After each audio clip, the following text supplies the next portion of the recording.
Okay. Hello, everybody. Welcome to our Facebook Live today. I'm Sherry Brazier, and I'm here with Ruth Liebel, and we are talking about becoming high-value women through self-discipline and mastery today.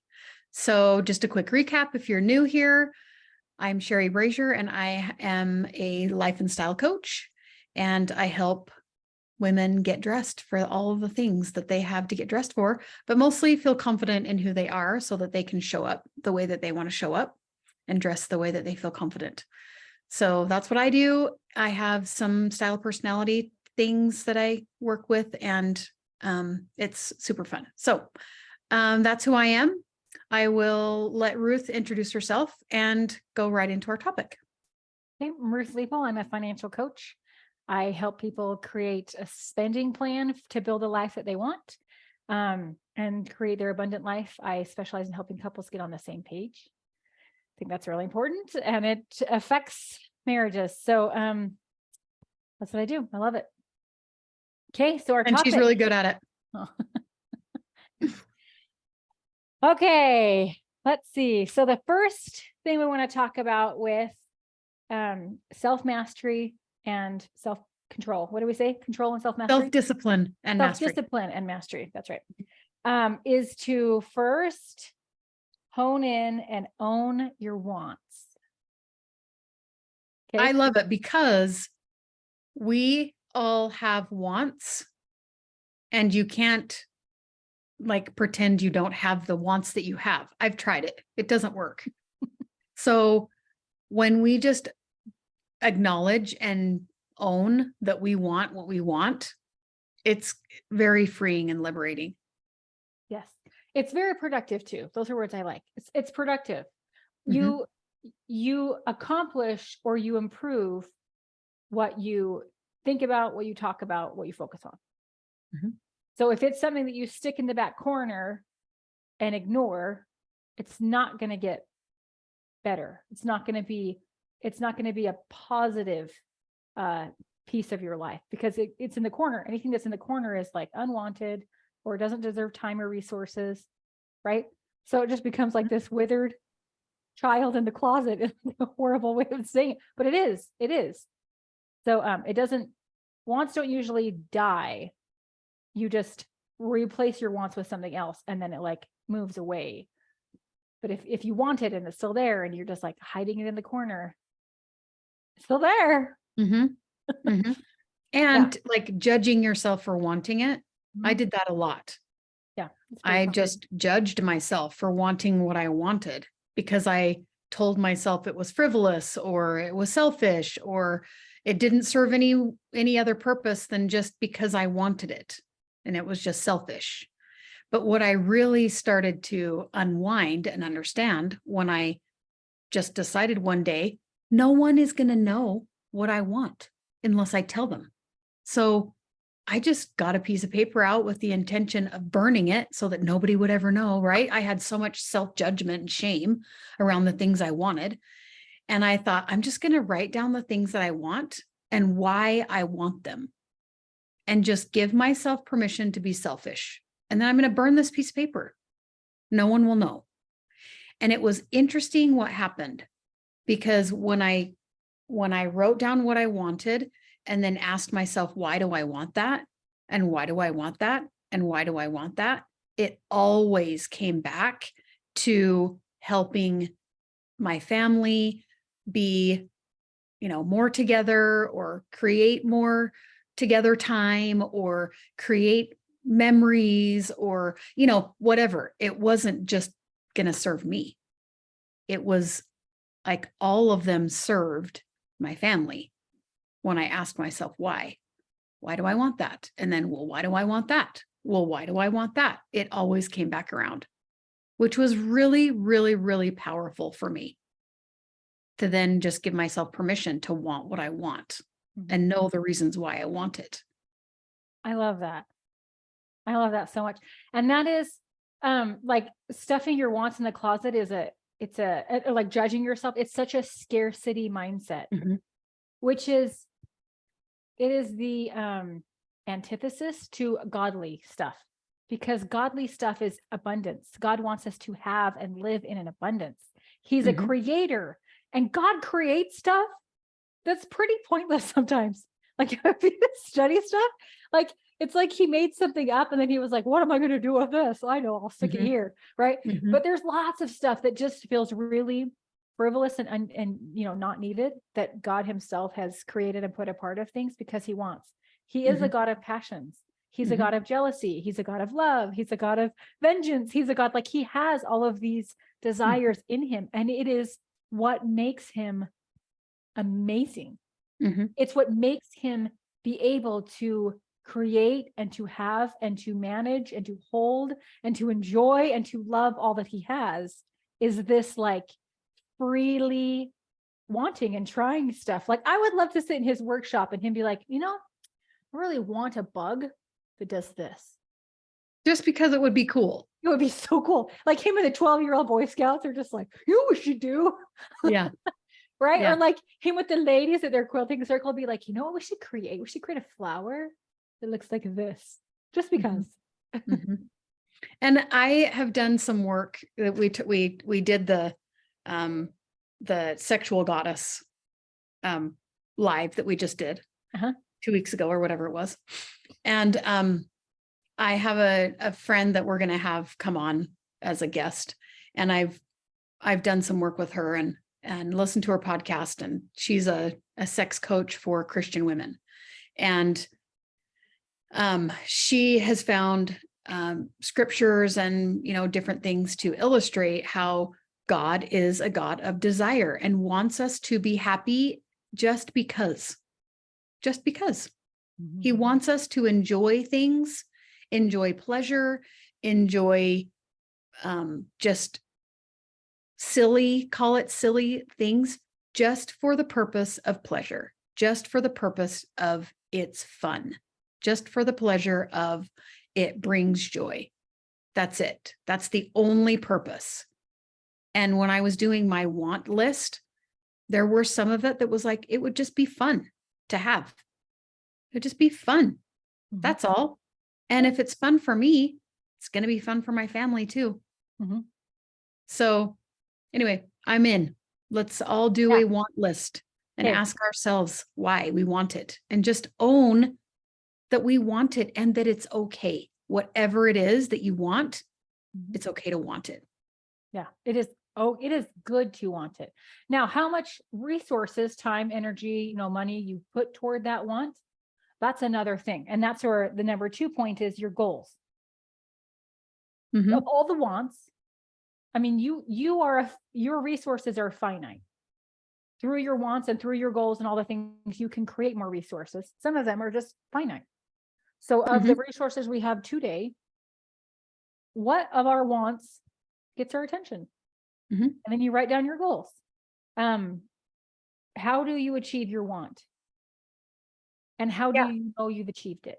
Mhm. Write it And down. I also think that with the goals is the next question I can hear people saying is like, well, I actually want something that's not good for me. Or what if my spouse wants something that isn't good for our marriage, isn't good for him, isn't good for our marriage, but he really wants it, right? Mhm. And I think those are really good questions to ask. And it goes into number 2, which is your goals. What are your goals? Is your goal a happy, healthy marriage? Then maybe some of those wants that don't create what you want to create for your goals, maybe those wants aren't godly. They aren't doable. They aren't sufficient for what your goals are. And then we have another conversation of those are things I want. And is that a healthy want? Mhm. Is that a good want for the goals that I have for me, for our family, for our marriage, whatever it is that you're deciding? I think we can take your wants and we can dig deeper. So, for example, we'll just take off of like, okay, say my husband, this is going off of our betrayal conversation from a week or two ago. I feel like time is like disappear for me. Okay, so let's just say my husband wants to look at porn. He wants these busty girls who, do whatever they do on the screen that I'm not willing to do. He wants that. But I want exclusivity in our marriage, or like whatever it is that we want. I want to know that I'm the only one. Well, we can just dig into the wants. Does he actually want the busty girls, or does he want to feel desired? Does he want to not be passion. rejected? Does he want excitement? Right? When you dig into it, maybe he can have his wants. It's just revealing itself like what he thinks. And we do it too. I think I want that purse, or I want the house, or I want the 12th kid, or I want that dog, or I want to move, or I want that vacation, like whatever it is that we think we want that size 2 body. We want like whatever. If we dig deeper into the wants, we just think that thing is going to get us what we want.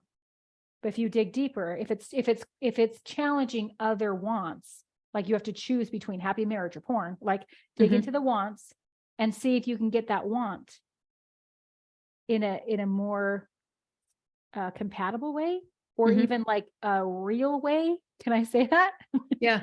Well, and it also will show you what emotion you're looking for, because it's always an emotion. It's always an emotion that we're either trying to get or we're trying to get rid of. So if it's, I don't want to feel rejection, you're trying to get rid of the feeling of rejection. That's what's happening. If you want to feel desirable, then that's what you're going for, is you're wanting to feel desired, right? If you want to feel passion, right? So it's always going to come down to a feeling. It's the smoke screen, shall we say. So that is the purpose of, why do you want the want? Why do you want the thing that you want? And don't ask yourself why just once. Ask it like 3 or 4 times. Why do you want that? Okay. Why do you want that? Okay. So then why do you want that? It's really useful. And I think that it will serve you, and it will actually show you some goals that you can work on. The purpose of analyzing your wants is not to dismiss it or like expunge it, but it is to get it. When you can identify very clearly what you want, you're more likely going to get it. So that's approach it with like, I'm going to analyze my wants so I can get it. Not so I can be like, oh, that's not necessary. Yeah. Okay. So getting your goals. So a high value woman has goals. She has goals. This process that we're defining, it is the way you become anything. Sherry and I were talking about this. So for us, it's a repeat, but for everybody else, I really wish Kay, just so you know, on my YouTube channel, we record some of the before and the after whenever we talk, because there's such good stuff that gets in there that sometimes we're like, we already said that. So it doesn't make it into this. So we're trying to be better at like putting that into like the YouTube channel. So you can get behind the scenes. Yes. Behind the scenes. They're always called behind the scenes with some kind of, it's trying to be an enticing title. We'll see if I can get good at it. Okay. So, what was I saying? Oh, this is how you become anything. This is how you get anything. This, knowing what your wants are, setting your goals, and owning the results of it. Like this is the core of anything in life. And you can be intentional or you can be accidental. You can be intentional about analyzing your wants, or you can be accidental. You can be, intentional about setting your goals, or you can be accidental. You can be intentional about your results, or you can be accidental. Either way, you become something. So I say, may as well be intentional about it. Amen. Yeah. Okay. So your goals. There's all kinds of resources for setting goals. I love smarter goals, not just smart goals. I think smarter goals are more exciting. Smarter goals are specific. You have to, like, again, aim small, miss small. Like, you don't just say, I want to hit a deer. You say, I want to hit that deer, and I want to hit that deer in the heart right there, like that one. And then you can get your target there. So as specific as you can. And then you're going to do, let's see, SM. M is measurable. Yeah. Like, put something that you can quantify. This can be tricky if you're like, I want peace in my life. That's my goal, is to have peace. I want to lose 40 pounds in 6 weeks. Yeah. Yeah. This is specifically one that, like, how do you know you've achieved it? How do you know? Like, how do you know you have peace? How do you know you are desirable? How do you know you're a high value woman? How do you know if you are the CFO? How do you know, like, how do you know what your goal is? So make it measurable. And then A is make it Actionable. actionable. Yes. So instead of saying, you want to pick it to things that you can control, your behavior. So rather than saying, I want to weigh 120 pounds, you say, you do stuff like, I want to work out 4 times a week. I want to drink a gallon, is it a gallon of water? Half a gallon of water every day. I want to pick macros, like whatever it is. I want to eat X amount of macro, whatever. I want to eat a vegetable every meal, like pick something like that, but it has to do with your behavior, because some of the results have nothing to do with you. Like, we'll just pick a weight thing, 120 pounds. Well, a woman who is 6'2" and a healthy frame probably will never weigh 120 pounds in a healthy form of life. So that's silly. But if she picks all these other like actionable things, she will get the fitness level or maybe the pant size. I don't know, whatever it is, like ultimately it will get her what she wants, but it's something that she can control, as opposed to getting on the scale every day or every week and just being like, I failed again or whatever, like chasing this thing. So actionable is something that you can do. It's something you can be like, I specifically today can do this. It's just, And I think it's, effective. I think it's helpful to ask yourself, what would be easy for me to do that would be getting myself closer to that goal? So if we're going to stick with the weight loss analogy, what can you do that's easy for you to do today?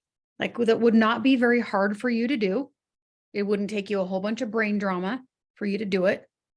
Maybe it's walk to the mailbox and do a circle in the cul-de-sac. So you get in a couple of extra steps. That's easy to do. You're going to go to the mailbox anyway. You were just going to stop in your car, but park your car in the garage and walk down to the mailbox. That's easy to do. Or maybe it's easy to just like set a glass of water on your desk and just drink that glass of water. Maybe that's like super easy for you to do. That is the way to success, is to figure out what is easy for you to do that will get you closer to the goal, that doesn't take a lot of drama. It's just easy. And so then you just do that. It's easy to do. But remember, the things that are easy to do are also really easy not to do. So that's where the self-discipline comes in, is reminding yourself, I'm going to do something that's easy for me to do today, that's going to get me closer to the goal that I have set to achieve the thing that I want. Yeah, I like that. Awesome. Okay. Then the R is relevant. Make it relevant to your overall, either your bigger goals, like if you have a big goal, or like just what you really want in your life. So if I had a goal, I don't know, let's say to go to Antarctica. Like, sure, it would be cool to go to Antarctica, but like, does it fit in the rest of my life? I mean, maybe if I do have a goal to go to all 7 continents. So, I mean, maybe that would make sense. Maybe like I need to go to some other continents that feel a little more interesting and relevant to other things in my life, to Antarctica. Or like, maybe you have a goal to be a millionaire. Like, I support that goal, but if it doesn't make sense to the rest of your life, the other things that you want to do, or the things that you are not willing to do, things like that, then like, don't do that goal. Or if you think that you should have a goal of weighing 120 pounds, but it's not really relevant to the rest of your life, don't do that one. It has to be relevant. It has to make sense for your bigger picture and the things that are going on in your life. Like maybe having a goal to run a marathon after you've had a baby, like within 6 weeks of having a baby, some women can do that. Maybe that's relevant for you. But maybe if you haven't been running in 10 years, maybe running a marathon within 6 weeks after having a baby is not relevant for you. Not something you need to be focusing on. Okay. Sometimes it is. Like if you're one of those Yep. ladies that's running right up until your pregnancy, I see those ladies. I think they're awesome. Right? Then it would maybe irrelevant. Okay, T, time bound. You have to give yourself a deadline. As much as people hate deadlines, you have to give yourself a deadline. The formula for productivity is a great plan and not quite enough time. So it has to have a due date. Pick a due date. Has to have a due date. And then smarter. E is exciting. You want Yeah, if the it's no fun, I'm Yeah. not doing it. You want the goal to stir something inside of you. It needs to challenge you. It needs to like be so cool that you're like, I would love that. Mhm. It And- needs to, like, they always say, like, what gets you out of bed in the morning? Yes. It needs to be that kind of goal. When you Yes. wake up and you're like, I am excited to achieve that goal. Yes. Yeah, it needs to be exciting. R, the Oh. last R. I don't know. I just know the smart. I don't know the smarter. I can't remember what the other R is. Blinking. I gotta Google it. A lot of people. Is it Um, results or No, I reward? Is it reward? don't think so. Smarter, specific. Oh, meaningful. Meaningful. Measure L still. Readjust. That doesn't feel right either.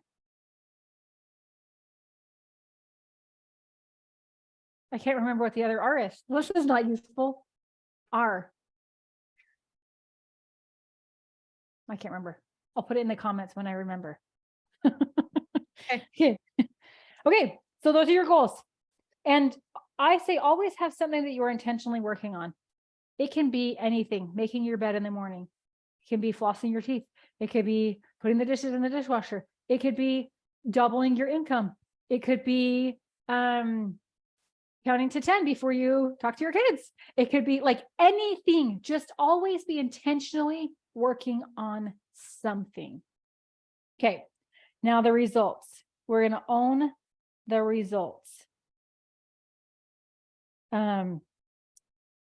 Whether we met the goal, whether we fell short of the goal, or whether we didn't even come close. We quit 2 days in. Owning the results. What happened? What worked? What didn't work? And then going back through. Did we not achieve it because we haven't really zoned in on what the want is? Did we not have a clear goal? Did we not have a good plan? Did we learn something that we didn't know before? We got new information as we went through. Did something change? Something like that. Is there a roadblock that we need to tackle before we can actually, run through? And then own that. Like this is our wants. These are our goals, and we need to own the results, whether we achieved it or not. And then go back through either for a different goal or for the same thing, just doing it a little bit better the next time through. One of the things that I wanted to offer in this particular part of what we're talking about is when I first started building this business. And I was certified as a life coach, and I was in a class with some amazing women. And we decided to stay in touch with each other after we got certified. And so we created a group chat, and we have stayed in contact with each other. And a couple of us in the group decided to do this online business building program together. So there's like 3 of us or 4 of us. And we bought this program together. So we each bought our membership, right? And we were all in the same place in our businesses. We were all just starting out. So we go into this program, and it was a really robust program. And it was very like scheduled, I guess you could say. Like it was week 1, you're going to do these things, and week 2, you're going to do these things, and week 3, you're going to do these things. And she was teaching us how to build a website, do all the things to do an online business, right? And she was a blogger in the blogger days. So she had a blog, and That was her background. So she was kind of coming from that lens of a blogger, right? And I was just getting my podcast going. And so every time that she would say, like, write a blog post and post it on your website, I was writing a podcast episode and publishing it as a podcast episode. Okay. So that's what I was doing. My colleagues, my friends were doing various other things, and we were kind of pacing each other as we would go through. And there was one point in this program that now I can't even remember what the activity was that we were supposed to do, but we were supposed to do something. And all three of us were struggling. We were on the struggle bus with this particular project that we were supposed to be doing.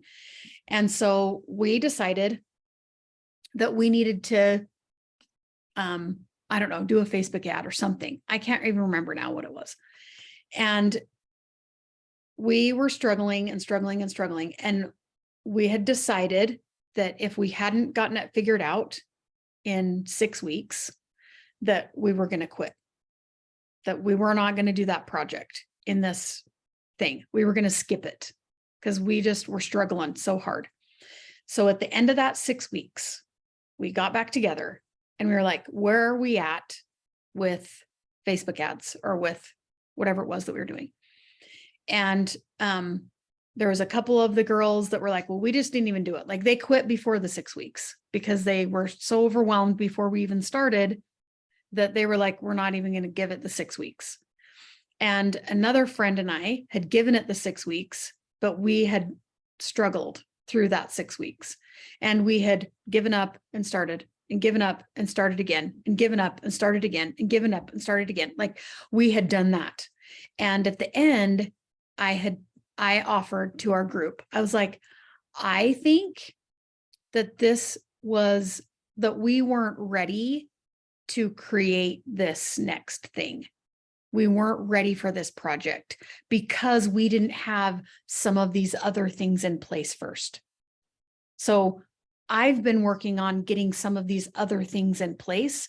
So I'm not even close to having that thing done because I realized I had to do some of these other things first.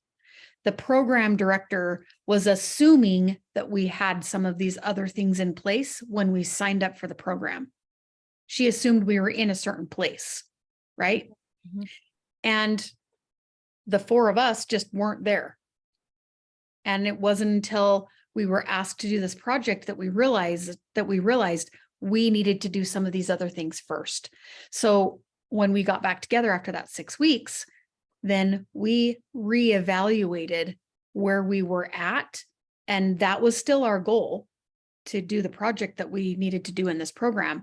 But we realized we had some other things we needed to do first, and then those became our goals. And then we reevaluated, and we were so much closer to being able to do that project that she had asked us to do. Now, it took us a little bit longer than what she had, lined out in our program, but we had the program for a year. So it wasn't like we were behind. Mm-hmm. And so that was really, really valuable to me. That was probably one of the best things that I learned in that program for the year was, holy smokes. Sometimes you create a goal or you have a want, and then you do your to-do list, goal list, whatever it is.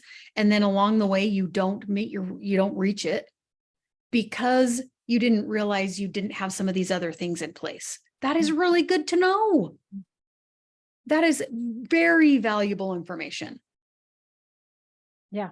Because then now you can do that. Mm-hmm. And then you can get your stuff. We don't know what we don't know until we know that we don't know. Mm-hmm. But so many times we set these goals, and when we don't reach them, then we just give up on the want. Yeah. We just give up on the thing we wanted because we didn't reach it.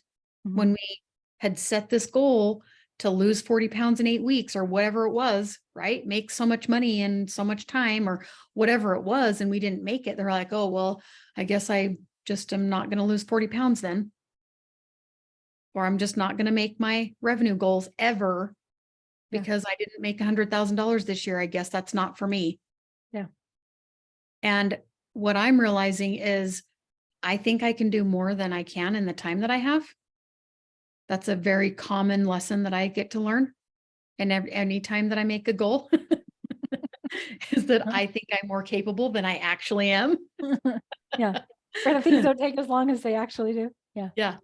And so, like, good to know when I'm making my goals, I know now that I need to drill down into being more specific, be more specific about how I'm going to create that goal. What are the little things? What am I going to do tomorrow? What am I going to do tonight? What am I going to do in the next hour to create that goal? I just know that about myself now. I have to drill down. What am I going to do in the hour that I have today? And then when I don't get everything done, where is that stuff going to go that I didn't get done? Mhm. Yeah. Because it comes at the end of the week when I'm doing my weekly review and I'm like, I didn't get anything done. I didn't get any of my goals done. Well, because I had, 4 things on my schedule to do on Monday and I only got 2 of them done. And then I just didn't even remember to put the other 2 goals somewhere else in the week. So I just didn't even do it. So anyway. Yeah. Goals are interesting things. They're definitely personal development stretchers. Yes. And that's the important part. And owning the results, and it's yours. And you can. And I would say expect as you start to like try things and do things, like okay, I'll just keep using this. So we've been finishing up this remodel of our dream house for like 3 months now. Sometimes I go through and I'm like, I don't know why the contractor gave me a 6 to 8 week timeline. It's like 6 months almost at this Mhm. point. Mhm. But I remember the first time we flipped a house. It was all of our houses have been slow flips. Like we live in it for a couple of years as we flip it. Mhm. And the first time we bought a house, it was our first house. And, I walked in and I saw all the things that the house needed to be changed so that it was like functional and usable for modern day. And, in my head, I just saw like a week's worth of work. And it was like, take down this weight bearing wall and like raise up the window and like put a whole new kitchen and the floor. It was a tiny house, not like it was a little house. That's why I could see this, but I had never done it before. I had watched people do, but I had never done it. And so I forgot about stuff like drywall takes a few days because there's drying that happens. And like putting in new, what's the thing in your door? Like the door that comes up and it like, Door jam, yes, headers. like that kind of stuff, or like texturing the walls, or like, I don't know, there was like so many little things that you just forget about. That in this house that we're doing now has been like 6 weeks of just, we think we have the rest of this week. Anyway, so as you start to get into stuff, you start to know those are the pieces of it. So it's that experience that teaches you. So this is like is this our 5th house to like remodel? This is not a flipper. This is our dream house, but like every house I've gone into now I can be like, that's a week. That's Mhm. $5,000. That's, Mhm. Whatever. That's an all nighter. Like I can look at it because I've done it now. And there are still Mhm. surprises, but just knowing there are things like give yourself a buffer, not in like a quitting kind of a way, not in a like, I'm going to give myself 2 years to do this, like still have your timeline be challenging, but just knowing with grace, maybe that's the attitude, like you're just approaching this goal with grace, that there are things that you cannot foresee. There are hiccups that you cannot predict. There are roadblocks that you are not aware of yet that you will have to work through. And it's like all kinds of specialties. Like if you're a fitness person, if you like the gym, then it's when it burns that you're Mhm. making a difference. Or with money, when it's tight and you're like really, really challenging yourself to stretch these dollars, that's when you're making a difference towards your goals. That's when you're getting that money to put toward what you want. Or like with relationships, when it is really making you like bite your lip and just listen 30 seconds more to what they're saying, like that is when your relationship is improving. It's those times that it's like it burns, it hurts, Yeah. it's challenging, that you are growing. Because if you could accomplish it tonight, that's not a goal, that's just a to-do list. Your to-do list needs to be clear, full of things that take 10 minutes or less to do. But Mhm. your goal is something that's going to get you to a burn state, or to a like grit your teeth state, or like drop the weights and blow out your air state, right? Like, Yeah. like that's what you want your goal to do, is to challenge you to become something that you are not now, Mhm. and to own those results. And this is something that I've had to like face in my life. My husband has to face, and clients have to face. Especially when I like work with people, with couples. There's always a couple that's like, I want you to help me get my spouse on the same page, which really means like, I want you to make my spouse think is important what I think is important. Uh-huh. Or like, that's how it is every time. And but that's not how you have to. If it's your wants, then you're responsible for the results. Mhm. Right? Like with me in this business, I've been doing it since 2020. Is it 3 years? So I get credit for 3 years now. My husband doesn't care. He doesn't care about this business. Like, he doesn't care. He cares about me, and he Mhm. cares about my happiness, and he cares about but like it, he doesn't care. Right. Mhm. Same thing with medical school and becoming a doctor. Like, I want him to have his dreams, but I don't care. I Mhm. don't care enough to stay up late and to like do all that studying that he had to do. Like, he had to own that. And I have to own this. So if Mhm. it's your want to lose weight or to do something with your family or whatever, like, you just own that that's on you.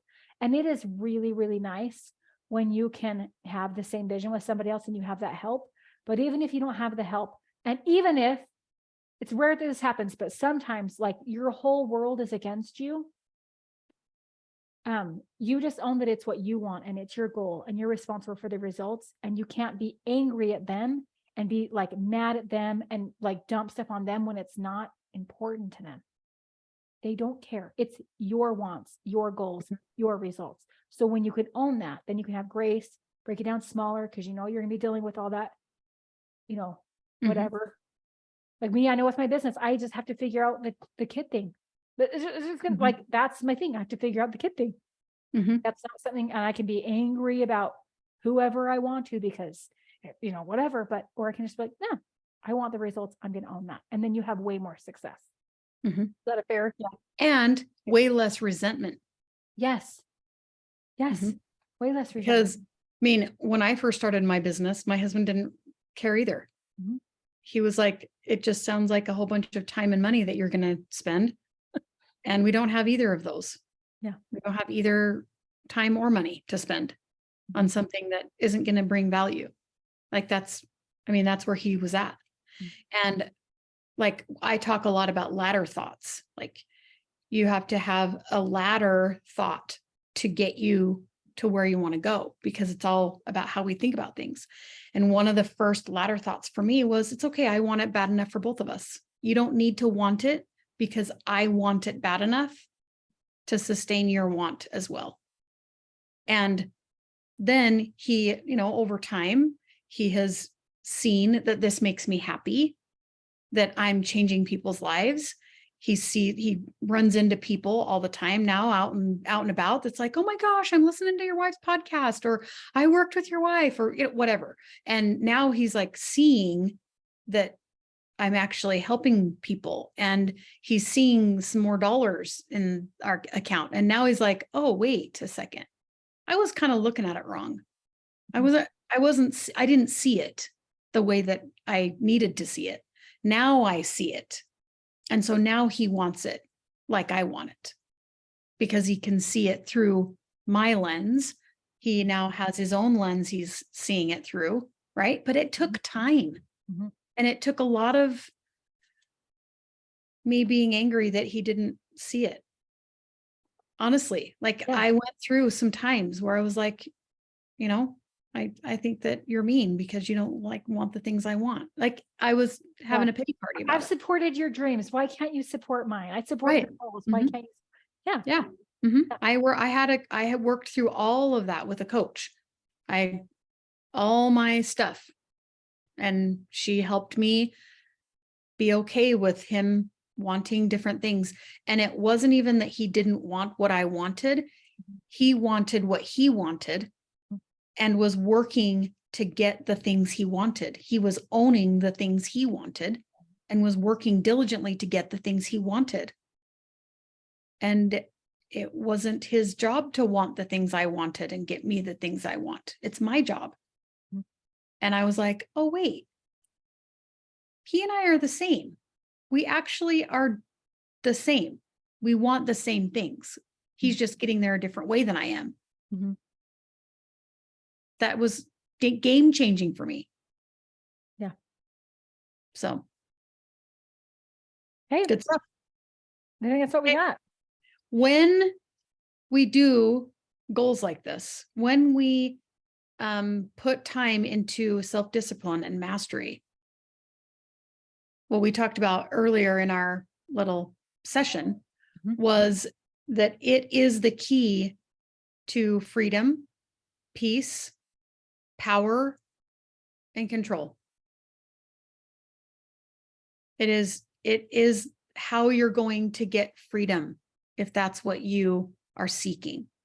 It is how you're going to achieve peace if that's what you really need to feel is peace. It is going to create more power for you to do the things that you want to do, and it will ultimately give you more control.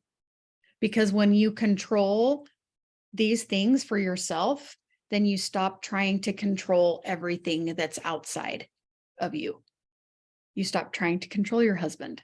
You stop trying to control your kids. Mhm. You stop trying to control the money coming in and out and, where it's going and all the things. Don't worry about that so much, because you have control with your own things that you can create.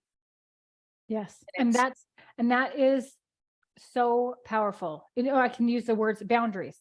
It's when you Mhm. have these internal, well, really both of the boundaries are you. When you have your internal and your external boundaries like solid and you own them, that's how you accomplish stuff.